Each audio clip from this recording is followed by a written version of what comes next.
Every night in a quiet backyard somewhere in the world, a sound rises from the dark. Soft, trembling, almost like a whisper with wings. Most people who hear it roll over and go back to sleep. They have no idea they are listening to a language.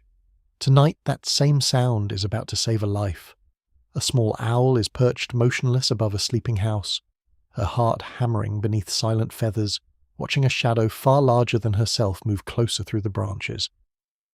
What she does in the next 60 seconds will determine whether her family sees the morning. Stay until the end, because the truth behind that background noise you hear every night is stranger and more urgent than anything you imagined. Her name, if she had one, would mean Keeper of the Dusk. She is an eastern screech owl, barely the size of a soda can, feathers mottled the colour of old bark, eyes like 2 drops of amber glass. By day, she is invisible. Pressed flat against a tree hollow, ear tufts raised, she becomes a knot of wood. Even standing 3 feet away, you would walk right past her. But at night, everything changes. Her hearing is asymmetrical, one ear set slightly higher than the other, a small deformity that is, in fact, a masterpiece of evolution. It lets her triangulate the faintest rustle in the leaf litter with pinpoint precision, locating a mouse in total darkness the way a submarine tracks a target through sonar. Her wings carry a secret too, comb-like serrations along the leading edge that break up turbulence, allowing her to fly in near-perfect silence. To her prey, and to her rivals, she is a ghost. Every evening, just after sunset, she calls, a soft, descending trill, almost musical. The people in the house below have heard it for years. They call it that pretty sound. They have never once wondered what it means. It means, I am here. This is mine. Stay away. Tonight her call gets no answer. That in itself is wrong. For weeks a second, deeper trill has echoed hers from the oak tree 2 gardens over, her mate, guarding the opposite edge of their shared territory.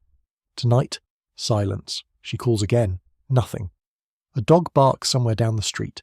A porch light flicks on, then off. Ordinary human noise, but underneath it something else is moving. A branch shifts under weight far greater than her own.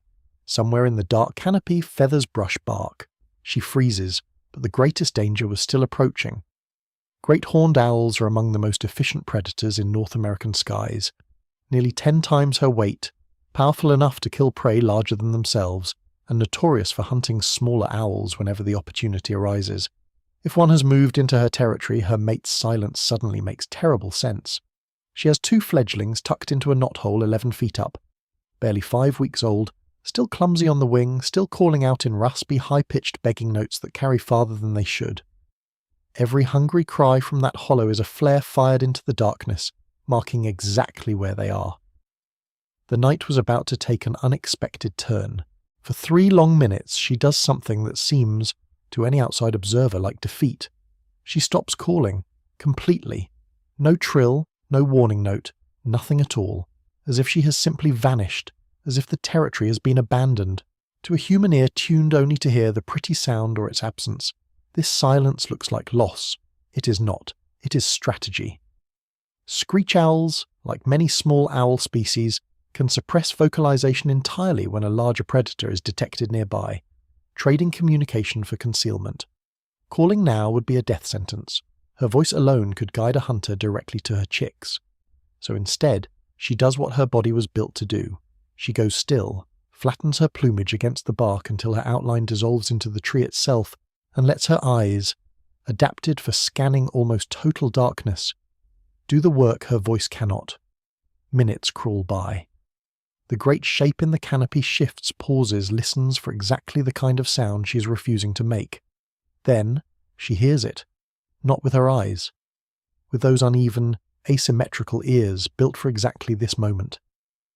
A faint scrape of talons repositioning on bark, 30 feet to her left, moving away from the nest hollow toward the neighbouring yard. The threat is drifting off course, and she has one chance to make sure it keeps going. She lifts off, no sound, no wing beat. Just movement, like a held breath released.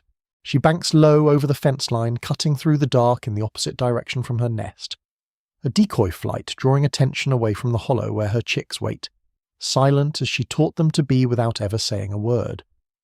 The great shape turns, follows.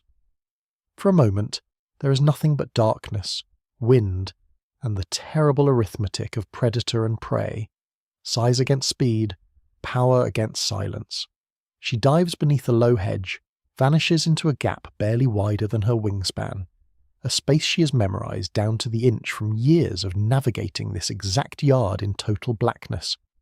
The larger owl overshoots, wings flaring against branches too narrow for its bulk, and for one crucial second, loses her completely. That second is enough. She threads back through the garden, silent, low, invisible, and settles finally on the branch just outside the knothole. Her chicks are still there, still quiet, still breathing. The great horned owl, its ambush broken, its target lost in a landscape too cluttered and unfamiliar to hunt efficiently, lifts away toward open sky, toward easier ground. The yard falls still. She waits. 10 minutes, 20. Only when she's certain, truly certain, does she open her beak again. The trill returns, soft and descending, drifting across the same fence, the same rooftops, the same sleeping windows as every night before. This time it means something different. Not just this is mine. It means we made it. We're still here. Somewhere in the oak 2 gardens over, a deeper trill answers hers. Her mate, who had simply been hunting further afield all along, is home.